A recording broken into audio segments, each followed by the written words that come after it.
Saudara-saudara yang menyaksikan ini sekarang, live streaming maupun video, tidak kebetulan. Engkau sangat dikasihi Tuhan Yesus. Hidupmu berharga bagi Tuhan. Kalau saudara sedang khawatir, sedang sakit, kami hadir untuk mendoakan. Doa untuk kesembuhan dari sakit, doa untuk rasa khawatir agar kau bisa menang. Banyak orang yang selama ini merasa bahwa Tuhan tidak memperhatikan hidupnya. Bahkan dia sudah merendahkan diri, Tuhan tidak mengindahkan. Bahkan sampai berpuasa. Nah, hari ini kesempatan yang ada, waktu yang singkat, saya mau singgung sedikit tentang berpuasa. Ya, selama ini Pastor baru pertama kali ini untuk membuka ayat-ayat tentang berpuasa. Ya, dan seperti apa? Dan ini bisa menjadi pencerahan rema bagi setiap kita. Ya, mungkin selama ini sudah merasa berdoa, merendahkan diri, tapi kok seperti Tuhan belum mengindahkan, atau seperti kita belum menerima jawaban. Bahkan sudah sampai berpuasa, tapi kok sepertinya juga Tuhan tidak memperhatikan. Renungan firman Tuhan hari ini akan membuka setiap pemikiran kita dan menjadikan saudara-saudara sebagai anak Tuhan yang mengerti apa itu doa dan seperti apa yang Tuhan mau agar baik puasa, keluhan, doa-doa kita, Tuhan itu mengindahkannya. Amin. Selamat mendengarkan yang terambil dari firman Tuhan, kitab Yesaya, pasal 58, mulai ayat 3 sampai ayat yang ke-11. Puji syukur, puji Tuhan. Kitab Yesaya pasal 58 ayat 3 sampai ayat 11. Puji Tuhan. Hari ini Pastor pakai bajunya, baju seperti ini. Ada yang tahu baju apa ini? Jadi dengan saya berpakaian baju ini, saya kayak pendeta ya. Kayak pendeta resmi gitu. Kayak pendeta asli.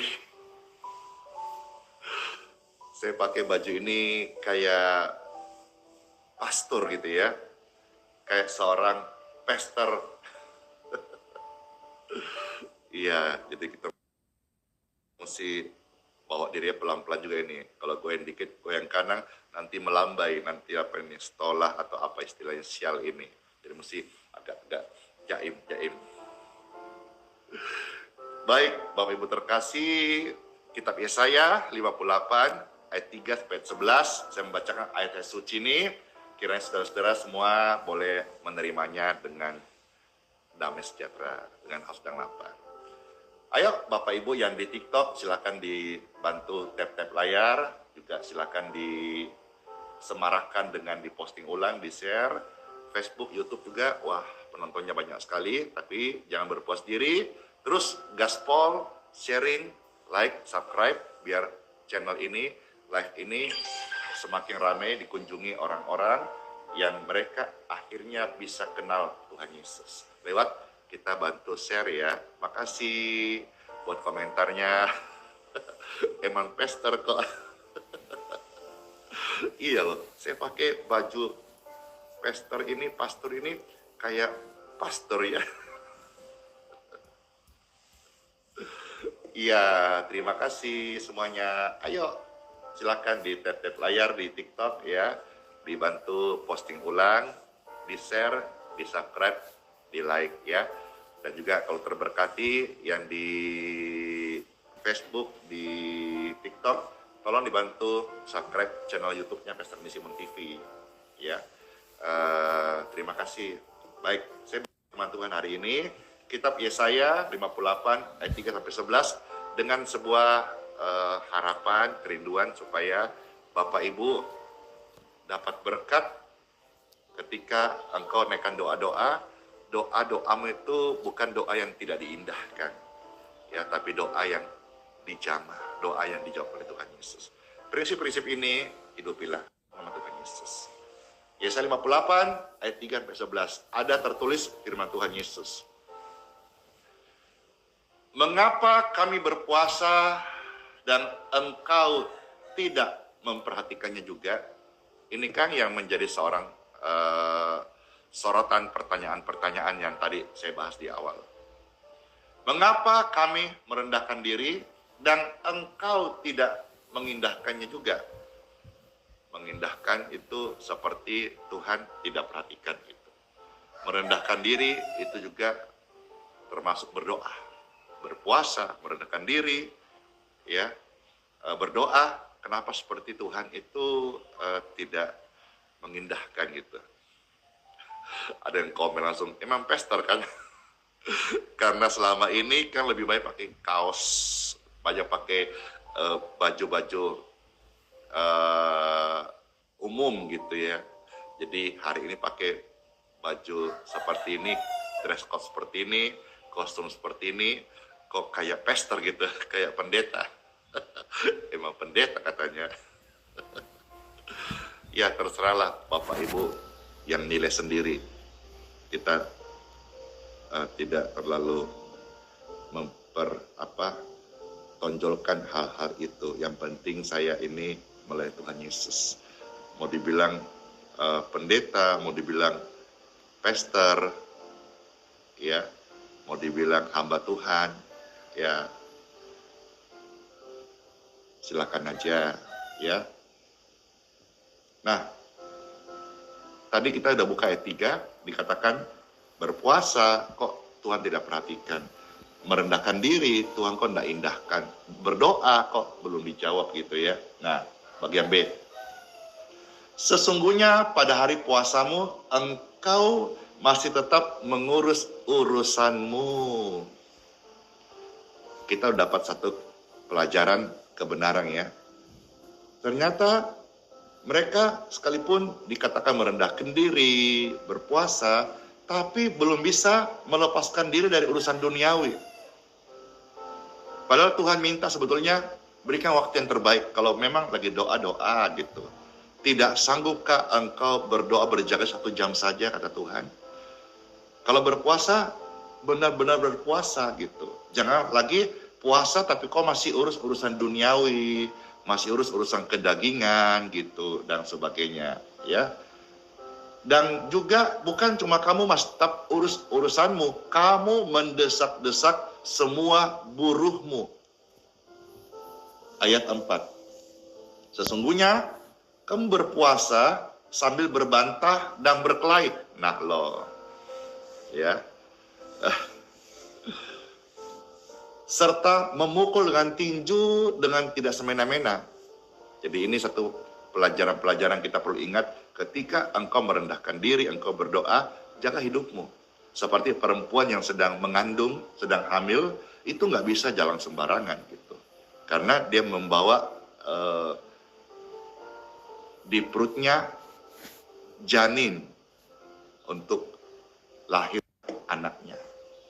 Ya, habis sembarangan. Demikian pun kalau saudara sedang berdoa, sedang berpuasa, nggak bisa sembarangan gitu. Pukul-pukul orang, tinju. Negara kita negara hukum, bukan cuma sekedar secara rohani, nggak boleh sembarangan.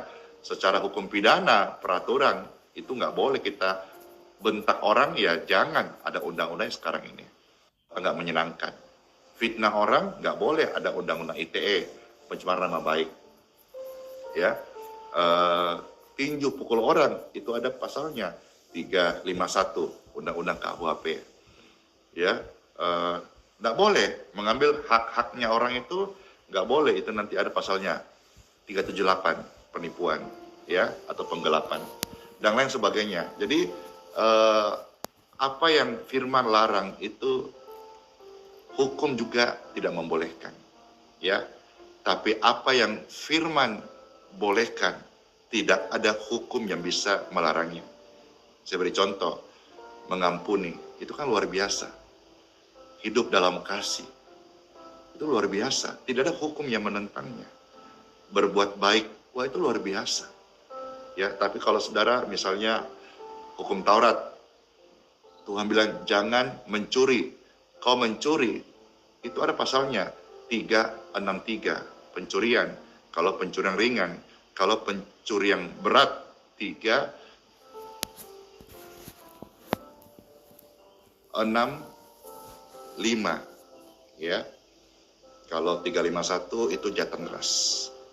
Jadi semuanya Tuhan bilang jangan mencuri. Kalau kau mencuri, Tuhan sudah berkata engkau melawan firman-Ku dan hukum pidana menantimu, begitu. Ya. Bapak Ibu yang terkasih, jangan sampai kita berdoa, berpuasa tapi kita tidak menjaga hidup kita. Ayat 4 saya ulangi ya. Sungguh kamu berpuasa sambil berbantah dan berkelahi, memukul dengan tinju dengan tidak semena-mena. Dengan caramu berpuasa seperti sekarang ini, suaramu tidak akan didengar di tempat tinggi. Ya, jelas ya, dengan caramu seperti ini, Tuhan sudah bilang, suara doamu, puasamu tidak akan naik di tempat tinggi. Jadi kalau bisa kita dapat satu rema di sini, ini adalah doa yang diindahkan atau puasa yang benar yang berkenan di depan Tuhan yang membuka pintu sorga. Jadi selama ini kalau saudara berdoa Tuhan tidak indahkan, berpuasa kok Tuhan tidak perhatikan. Nah, ini koreksinya kita. Ini rema dan inilah kebenaran yang kita mau hidupin setelah ini, ya. Karena dengan cara-cara seperti itu, cara-cara doa seperti itu, cara-cara berpuasa seperti itu, suaramu kata Tuhan tidak akan didengar di tempat tinggi. Maksudnya surga tidak merespon. Ayat 5. Sungguh-sungguh inikah berpuasa yang ku kehendaki dan mengadakan hari merendahkan diri. Jika engkau menundukkan kepala seperti gelagar dan membentangkan kain karung dan abu sebagai lapik tidur, sungguh-sungguh itukah yang kau sebutkan berpuasa, mengadakan hari yang berkenan kepada Tuhan? Bukan, kata Tuhan di sini. Bukan. Berpuasa yang ku kehendaki ialah supaya engkau membuka belenggu-belenggu kelaliman dan melepaskan tali-tali kuk, supaya engkau memerdekakan orang yang teraniaya dan mematahkan setiap kuk. Puasa yang berkenan di hadapan Tuhan adalah supaya engkau memecah-mecah rotimu bagi orang yang lapar, ayat 7. Dan membawa ke rumahmu orang miskin yang tidak punya rumah. Tuh, berbagi. Saya kembali ingatkan. Banyak orang sekolah tinggi tahu bagaimana berhitung. Kali-kali jago. Kurang-kurang jago. Tambah-tambah apalagi jago. Hitung cuan, wah tambah jago lagi. Tapi saya melihat banyak orang yang sudah sekolah tinggi, tapi dalam prakteknya dia tidak tahu ilmu berbagi. Tambah-tambah jago, kurang-kurang jago. Kali-kali jago. Cuan jago. Cari untung hebat. Tapi dia tidak tahu cara praktek berbagi. Nah Tuhan bilang, puasa yang aku suka, itu hidupmu sendiri ketika engkau mau pecahkan rotimu bagi orang lapar. Engkau mau tolong orang miskin. Apabila engkau melihat orang telanjang, engkau mau kasih dia baju. Ya, saya punya baju, banyak layak pakai. Kalau saudara butuh baju, saya kasih. Saya tidak emang-emang. Karena nanti, kalau saya nanti tinggalkan dunia ini, masuk peti, tidak bisa bawa baju banyak-banyak. Bahkan mungkin di badang saja. Karena tubuh ini tidak perlu berganti lagi. Tubuh akan rusak. Kembali jadi debu dan tanah. Masih bingung nih, nanti mau pakai pilih. Dalam bentuk jenazah nanti, mau pakai dress code-nya gini, atau pakai baju kaos aja. Ya, itu juga dalam pemikiran saya gitu. Entah saudara, ya. Jadi, jangan sampai engkau berpuasa, engkau doa, engkau lihat saudaramu sendiri susah, kau tidak peduli. Itu ayat 7 bagian C, ayat 8. Pada waktu itulah terangmu akan merekah seperti fajar, dan lukamu akan pulih dengan segera. Kebenaran menjadi barisan depanmu, dan kemuliaan Tuhan barisan belakangmu. Pada waktu itulah engkau akan memanggil dan Tuhan akan menjawab. Amin. Nah, waktu kita mulai perhatikan orang-orang susah di sekitar kita, ya, engkau mau jadi roti yang terpecah, anggur yang tercurah, hidup yang berbagi. Waktu itulah waktu engkau sudah hidupin puasa atau doamu dengan seperti itu. Tuhan bilang apa? Surga terbuka. Dan waktu engkau memanggil dan berdoa, Tuhan akan menjawab. Ayat 9 bilang begitu. Engkau akan berteriak minta tolong dan ia akan berkata, ini aku. Puji Tuhan banget. Artinya sama Tuhan dekat banget. Ya, Tuhan setuju dengan perbuatanmu yang memuliakan Dia. Tapi Tuhan tidak setuju waktu engkau berdoa, tapi perbuatanmu tidak memuliakan Tuhan. Caranya gimana? Perhatikan orang-orang susah di sekitarmu. Ya, Pastor, ada yang tanya, kalau kembali menjadi tanah, kenapa memakai peti? Ya, di dalam kitab Kejadian pasal 50 ayat 20 di situ juga ada ya ayat-ayat di mana Yusuf mati dan masuk dalam peti, gitu ya. Tapi dalam kekristenan sendiri sebetulnya tidak terlalu mentonjolkan mau masuk dalam peti, mau dikremasi, ya, mau dibakar, gitu. Itu bukan lagi yang utama jadi perdebatan, tetapi yang penting roh ini yang kekal diselamatkan, gitu. Ya, kayak mengenai masuk peti itu saya pernah membaca ayatnya di dalam kitab Kejadian, ya. Coba Bapak Ibu bisa lihat di sana. Kitab Kejadian. Iya. Lalu juga kalau mengenai debu kembali menjadi debu tanah, itu ada di dalam kitab Pengkhotbah.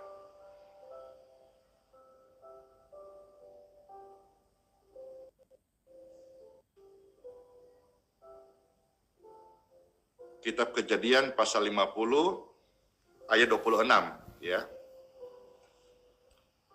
Jadi tadi saya secara spontan membaca ada pertanyaan yang saya rasa saya bisa jawab, gitu ya. Kenapa masuk peti, Pastor? Ya, Alkitab pernah mencatat di dalam kitab Kejadian, Yusuf mati umur 10 tahun, mayat dirempah-rempahi, ditaruh dalam peti, masuk peti. Ya, jadi ini satu referensi kenapa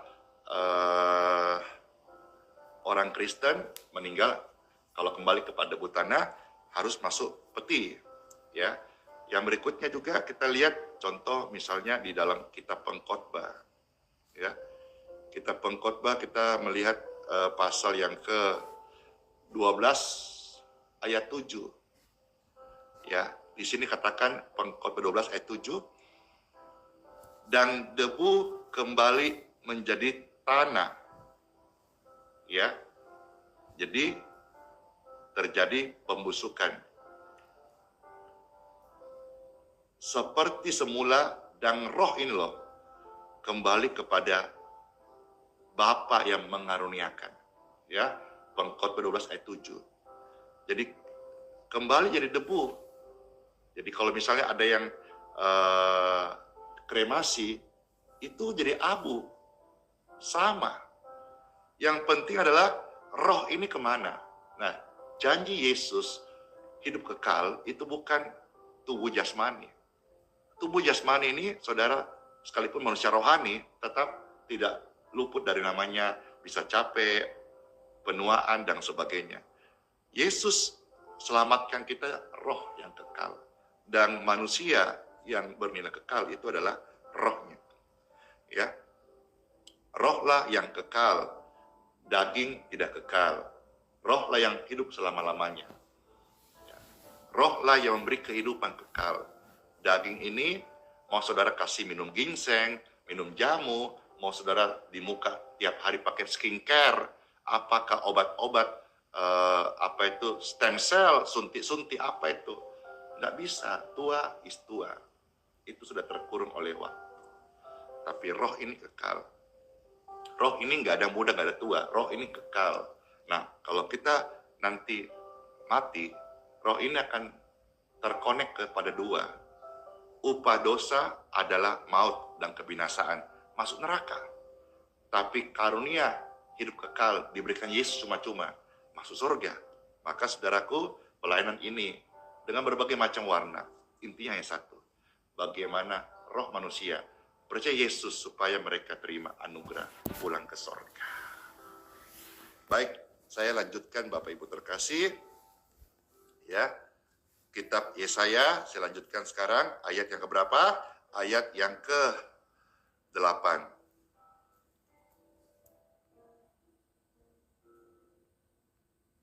Pada waktu itulah terangmu akan mereka seperti fajar, lukamu akan pulih dengan segera. Ada janji kesembuhan dari Tuhan Yesus. Waktu engkau berdoa, engkau berpuasa, dan engkau bisa melakukan ini. Apa yang Tuhan ajarkan, puasa yang benar, doa-doa yang diindahkan oleh Tuhan Yesus. Ya, maka ada kesembuhan. Lukamu akan pulih segera. Kebenaran menjadi barisan depanmu, dan kemuliaan Tuhan barisan ke belakangmu. Tuhan menyinari langkahmu dengan kemuliaan. 9. Pada waktu itulah engkau akan memanggil dan Tuhan akan menjawab. Engkau akan berteriak minta tolong dan Ia akan berkata, ini aku, anakku. Apabila engkau tidak lagi mengenakanku kepada sesamamu dan tidak lagi menunjuk-nunjuk orang dengan jari dan memfitnah, hati-hati tunjuk-tunjuk orang.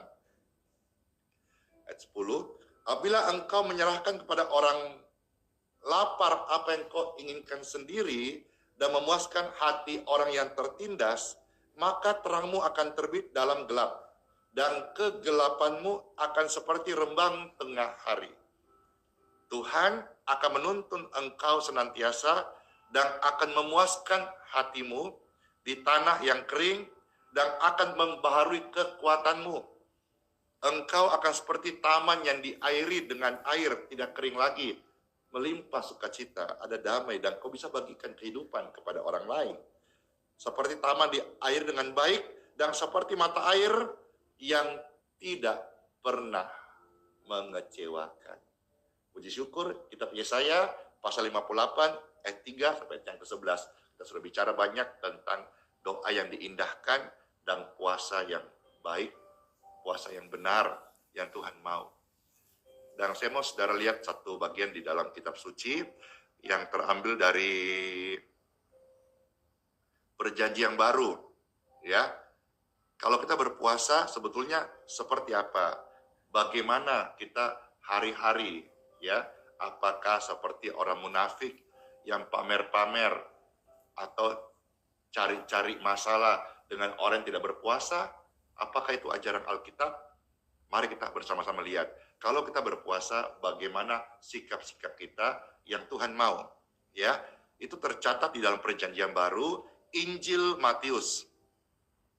Ya, sikap-sikap kalau saudara hari-hari ini mau ambil puasa.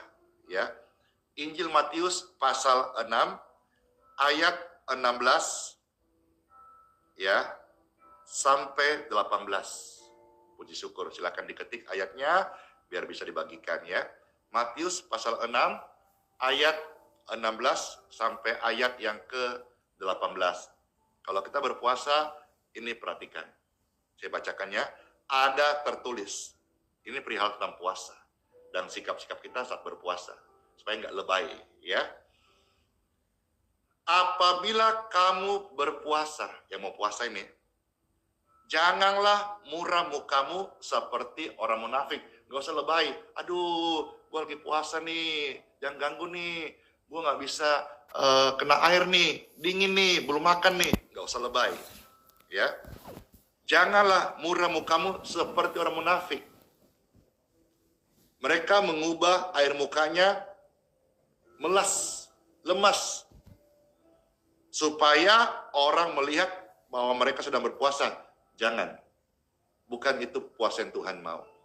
Kalau kau berpuasa, ya, nanti kita baca berikutnya, Tuhan bilang, orang munafik itu seperti itu.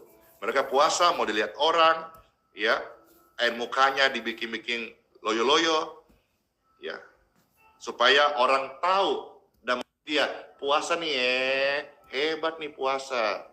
Kalau mereka dapat upah pujian itu, sesungguhnya mereka sudah mendapat upahnya. Itu kata Alkitab, Matius 6 ayat 16. Ya, ayat 17. Kalau kita puasa yang Tuhan mau seperti ini. apabila engkau berpuasa, wahai Bapak Ibu sekalian, orang percaya. Ini, minyakilah kepalamu dan cucilah mukamu. Maksudnya, tetaplah aktivitas, tetaplah tampak ceria. Nggak usah kita bikin-bikin tidur terus gitu ya. Pas jam buka baru bangun, makan. Itu bukan yang Tuhan mau. Tuhan mau kalau kau berpuasa, tetap minyak kepalamu, cucilah mukamu. Maksudnya seperti orang biasa gitu. Ya, yang kita lawan itu adalah dagingnya, hasratnya, kehendak kita, pikiran kita, itu yang kita mau kendalikan. Ya. Ayat 18. Supaya kenapa? Kalau kau berpuasa Tuhan mau kita tetap minyak kepala, maksudnya kalau pakai minyak rambut, ya pakai minyak rambut. Saya pakai minyak rambut. Kalau saya nggak pakai minyak rambut, rambutku itu berdiri kayak orang bangun tidur. Jadi dengan saya pakai minyak rambut tuh pertanda saya sudah mandi, sudah siap, sudah rapi. Kalau saya pakai baju pelayanan lalu nggak pakai minyak rambut, sepertinya saya kayak baru bangun tidur karena rambutnya berdiri begitu. Nah, kira-kira ini gambarannya seperti itu. Kalau kau berpuasa, minyak kepalamu, jangan kayak orang bangun tidur, kayak orang sakit, jangan. Cucilah mukamu supaya jangan ngantuk. Ya. Ayat 18, supaya jangan dilihat oleh orang bahwa engkau sedang berpuasa, melainkan hanya oleh Bapamu, Bapa kita di sorga, yang ada di tempat tersembunyi, maka Bapamu yang melihat tersembunyi akan membalasnya kepadamu. Tuhan bilang apa? Akan dibalas kepadamu. Jadi tidak mungkinlah doamu gak diindahkan, puasamu gak diperhatikan. Tidak mungkin. Kalau prinsip-prinsip Alkitab, ajaran Tuhan kita lakukan. Kiranya jadi berkat bagi saudara sekalian. Apa yang sampaikan ini membuat saudara lebih lagi mengasihi Tuhan dengan cara yang benar. Dan kalau engkau berdoa dan berpuasa, kiranya kita menjalankan apa yang Tuhan arahkan dalam hidup kita. Let's pray. Tuhan, terima kasih buat sabda firman-Mu. Kami mengucap syukur. Firman ini mengajar kami untuk berdoa dan berpuasa dengan cara yang berkenan sehingga bisa membuka pintu surga. Terima kasih Tuhan, firman-Mu ini mampukan kami untuk hidup menyenangkan hati Bapa di surga. Diberkatilah Bapak Ibu yang sedang sakit dengan kesembuhan.